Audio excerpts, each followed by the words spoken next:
You know, when someone's heart stops, a clock starts ticking. And what happens in those first few moments? Well, that's everything. It's the difference between life and loss. Today, we're going to look at how one absolutely terrifying event, one that we all saw, sparked a movement to build a lifeline, one community at a time. It shows us that when it comes down to it, immediate action is what truly saves lives. I mean, millions of us saw it happen, right?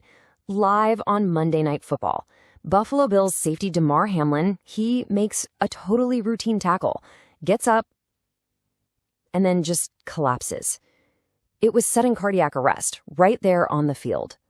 The entire stadium went silent. The whole country just held its breath. So Damar Hamlin survived, and that's amazing. But his story, it brings up a huge question. What happened on that field was honestly a perfect storm of preparedness. I'm talking immediate CPR and a shock from an automated external defibrillator, an AED.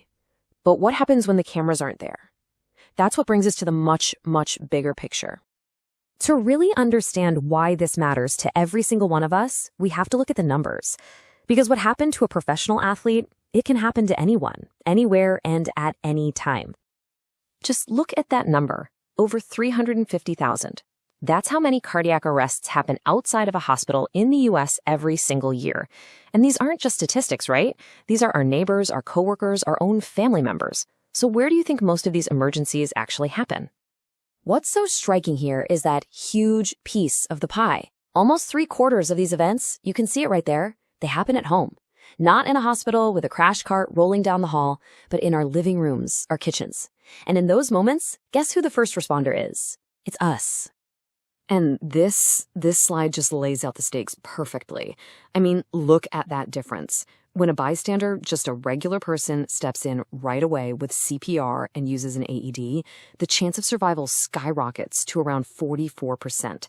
But if you just wait for EMS to arrive, it plummets down to just 9%. The takeaway here is massive. The person standing next to you is the most important link in that chain of survival.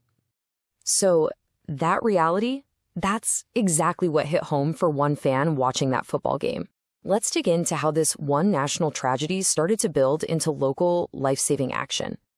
So in Canandaigua, New York, a youth sports coach named Russell Lyons was watching. And for him, it wasn't just a crisis on TV. It was a call to action. He just got it. He knew that the stuff that saved Damar Hamlin wasn't just for NFL players. It was a lesson for every single community out there.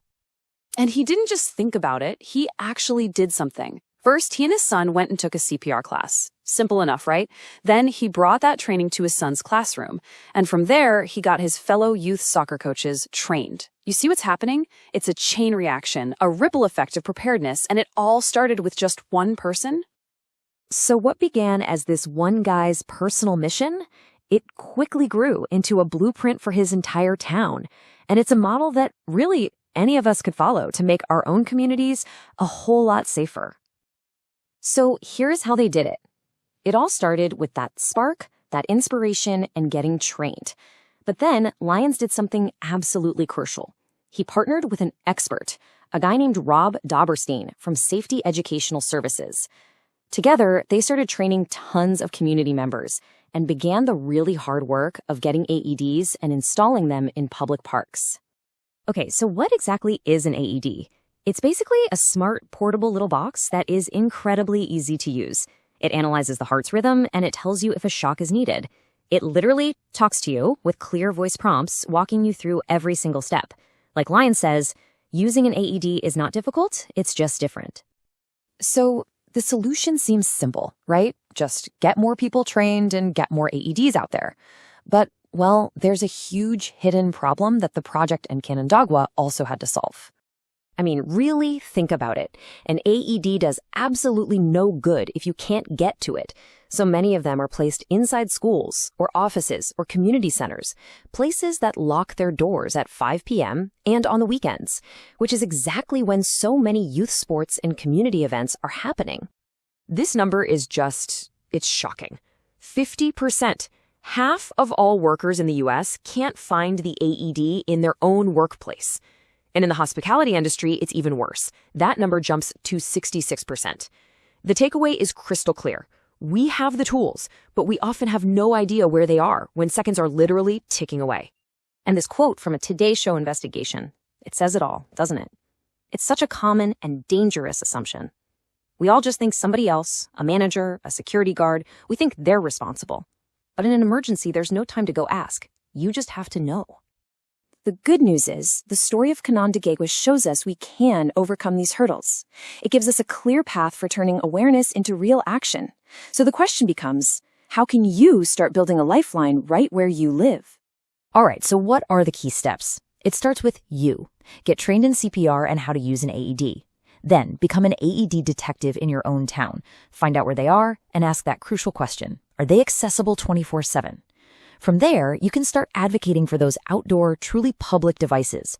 Partner up with local experts who can help, and maybe most importantly, spread the word. Just talk about this with your sports leagues, your friends, your workplace, everyone. The lesson from that football field is that readiness is everything.